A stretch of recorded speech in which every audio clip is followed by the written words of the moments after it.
Good morning, Dan and Amy. Well, President Trump is not to be deterred in developing a relationship with Vlad Putin and advancing America's interests vis-a-vis Russia. At least so he says. The big news yesterday, after a tumultuous week, is that Vlad is coming to town for dinner in the fall. Look who's coming to Washington. Yeah, and so this, despite all of the conspiracy theories, and I mean, when you have like somebody like Tyler Cohen writing a piece in Bloomberg, Trump is probably not a Russian pawn. That's not a great review. You've got Congressman from Texas, Will Hurd, former CIA officer, is an op-ed in the New York Times, suggesting that Trump is being manipulated by Putin, and Congress needs to intervene or at least keep a watchful eye on President Trump with respect to Russia to ensure that what he presented in Helsinki doesn't make its way into policy form. And the news of the visit to D.C. from the Russian dictator came as quite a surprise and a hilarious one, apparently, to Dan Coates when he sat down with Mrs. Greenspan at the Aspen Security Forum/Comedy Festival. Why is this a laugh line? Say, we have some breaking news. The White House has announced on Twitter that Vladimir Putin is coming to the White House in the fall. Say that again?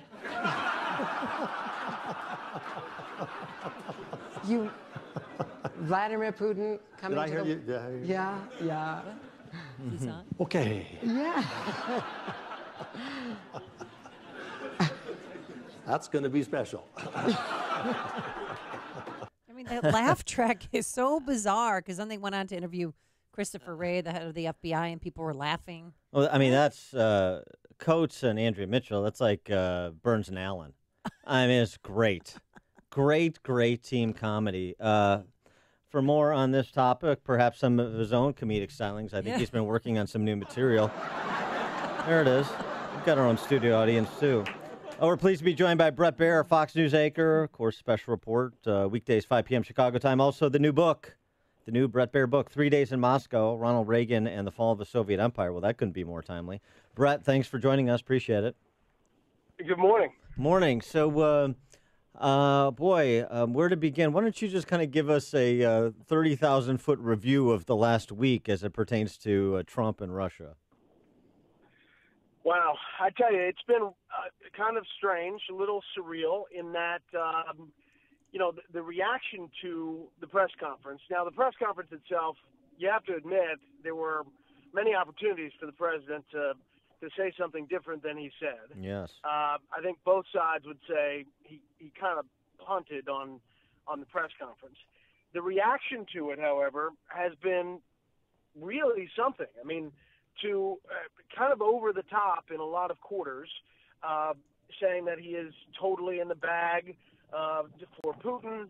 You know, I think that the invite to Washington really threw everybody off. In part because his own people didn't know about it. Yeah. And that moment with Andrea Mitchell was pretty interesting to see live TV. I think that the White House is trying to get past this. They're trying to, say there's upside to dealing with Russia on a number of fronts, including China, where, it's better to have Russia on our side as we get ready for another round of these tariffs. But there's a lot of skepticism about why the president wasn't more forceful when he's really forceful on EU leaders and others. And then on Monday, Putin suggested this deal that we could interview the 12 that were named in that indictment if we sacrifice the former U.S. ambassador to Russia and others. And then the State Department had a different message than what Sarah Sanders was saying. Yeah, so you actually need a whiteboard to follow it all this week. And I think that story got blown out of proportion, too. The original proposal was for the 12 to be interviewed by the Mueller people in Moscow and then Russian people to sit in the room while the U.S. interviewed McFaul and Browder and others. But it got, the game of telephone became we were going to hand over Ambassador McFaul to the Russians and just, let him go. And so I think that story got all mangled up too. But that's sort of the bottom line is. I'm sorry. That's sort of on the Trump administration though, and President Trump, starting with President Trump, for the lack of precision with language, the lack of specificity with language. 100%. And I think it infuriates some people inside that administration. I mean, you cannot take him literally. You have to take him by the policy decisions and what's happening policy-wise.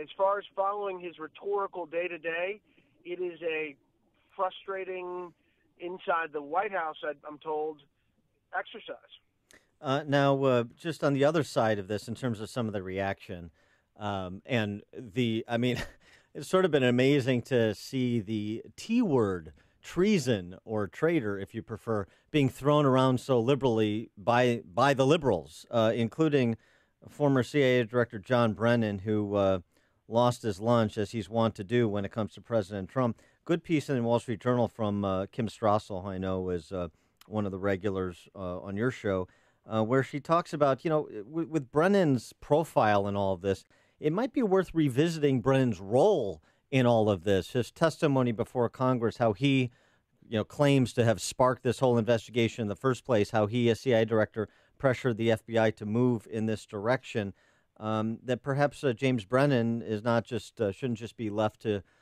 rant on cable TV news shows, that he should be looked at a little bit from what he did at the outset of all this.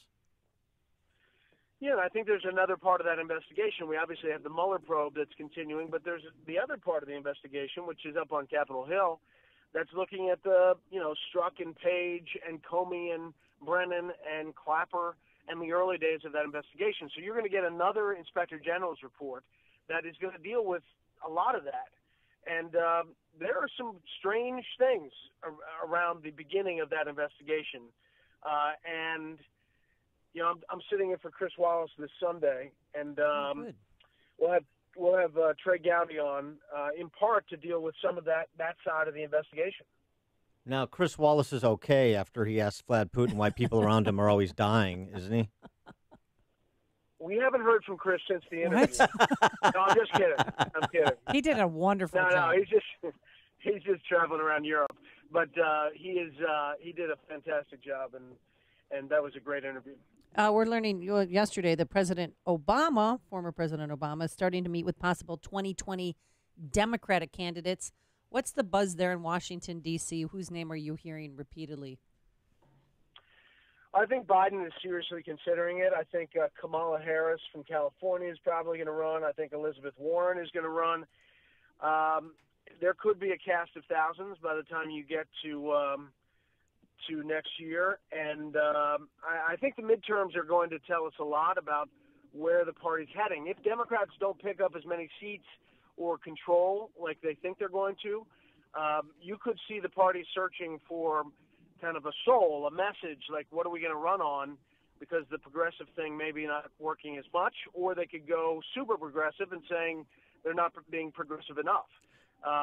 And that's the Kamala Harris, Elizabeth Warren side. There certainly seems to be some concern that kind of full-throated embrace of socialism is dangerous for Democrats' electoral prospects. This week, Joe Lieberman writing an op-ed in the Journal and then also appearing on cable news shows to kind of tamp down the enthusiasm for Alexandria Ocasio-Cortez after her rather revealing firing line interview about her knowledge of things like the Middle East and capitalism and the like. Yeah, it was an inauspicious start for Ms. Ocasio-Cortez, and she is campaigning with Bernie Sanders today in Kansas for 2 House seats as the progressive congressional kind of push.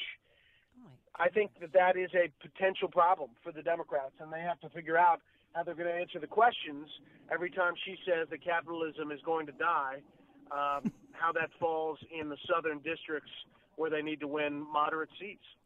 Wow, I didn't know that. So is this the beginning of her tour? Like they're trotting her out with Bernie? They are, yeah. Are you sure it's her and not Sacha Baron Cohen dressed up as her spoofing Bernie again? Maybe. I don't know. They're doing a little song and dance routine. I'm not sure. All right. He is Bret Baier, Fox News anchor, special report, 5 p.m. weekdays, Chicago time. Also, the new book, 3 Days in Moscow, Ronald Reagan and the Fall of the Soviet Empire. Bret, thanks as always for joining us. Appreciate it.